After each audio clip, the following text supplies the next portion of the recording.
राधे राधे। राधे ज्ञान सागर में आप सभी का स्वागत है। आइए ज्योतिष के सिलसिला में आज हम चर्चा करते हैं ग्रहों का परस्पर शक्ति सिद्धांत कैसा है, या फिर जिसको हम ज्योतिष में जैसे 6 प्रकार के बल होते हैं तो उसमें नैसर्गिक बल क्या होता है और वो किस तरह से कार्य करता है, इसके विषय में थोड़ा जान लेते हैं कि कौन सा ग्रह कितना बलशाली होता है।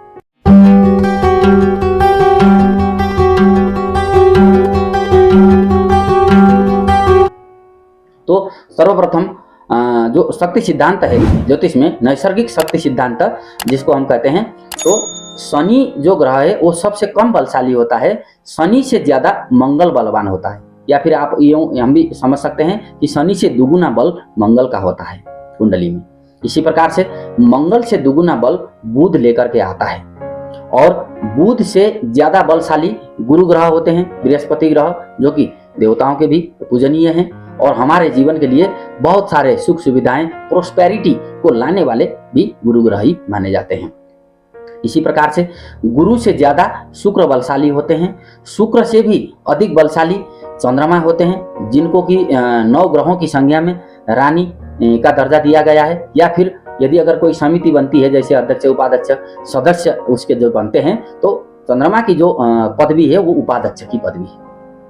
तो शुक्र से ज्यादा चंद्रमा बलशाली होते हैं, और सबसे बलवान जो है कुंडली में सूर्य होते हैं।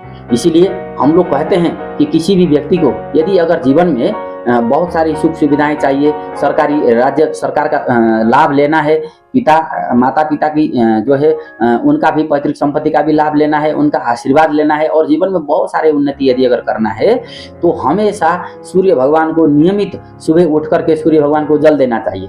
हमारे बड़े बुजुर्ग जो जितने भी हैं उन्होंने यूं ही नहीं कहा इस बात को, वो जानते थे कि ग्रहों का नैसर्गिक बल क्या होता है और इन 9 ग्रहों में सबसे ज्यादा बल किसे देना चाहिए।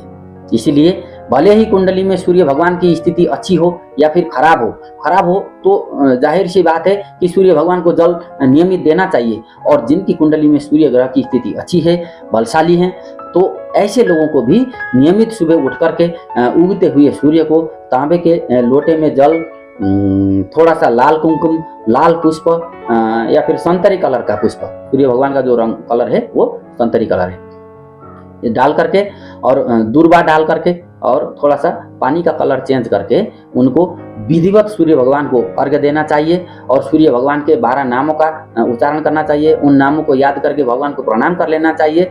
ऐसा करने पर सबसे ज्यादा जो है ग्रहों में, देखिए यदि अगर कोई समिति बनी है, उस समिति में यदि अगर अध्यक्ष बलवान होगा तो समिति के जितने भी सदस्य हैं वो अपना मनमानी नहीं कर पाएंगे। इसलिए कहते हैं कि 9 ग्रहों में सूर्य भगवान सबसे बली हैं। यदि अगर नहीं भी हैं तो ऐसी स्थिति में सूर्य भगवान को बल जरूर देना चाहिए। इसलिए सूर्य भगवान को बल देने के लिए नियमित रूप से सूर्य भगवान को अर्घ्य देने की परंपरा हमारे बहुत साल से परंपरा से चली आ रही है, और आज भी यह हम लोग देखते ही हैं हमारे गाँव घर में। तो ये नैसर्गिक बल है। अब यदि अगर मान लीजिए कुंडली में या फिर गोचर में जिस भी वक्त 2 या 2 से अधिक ग्रह एक ही भाव में आ जाएं, तो ऐसे समय में सिद्धांत बल के आधार पर तय किया जाना चाहिए कि कौन सा ग्रह यहाँ पर बली है। तो सिद्धांत में षड बल पूरे आते हैं कि वहां पर सभी ग्रहों का, सभी प्रकार के बलों का विवेचना किया जाना चाहिए और उसी के प्रभाव को ज्यादा मान लेना चाहिए। फल कहते वक्त प्रत्येक ज्योतिषाचार्यों को और शास्त्रकारों को इस बात का विशेष ध्यान रहना चाहिए। यूं ही फल कह देने से कई बार फल जो है कहे मुताबिक सटीक नहीं बैठ पाता है, तो ऐसी स्थिति में जो है फिर लोगों में ज्योतिष के प्रति जो उनका जो विश्वास है वो कम होने की संभावना रहती है। इसलिए आज हमने जाना कि ग्रहों का बल, नैसर्गिक बल क्या होता है और कौन सा ग्रह किस ग्रह से अधिक बली होता है। राधे राधे।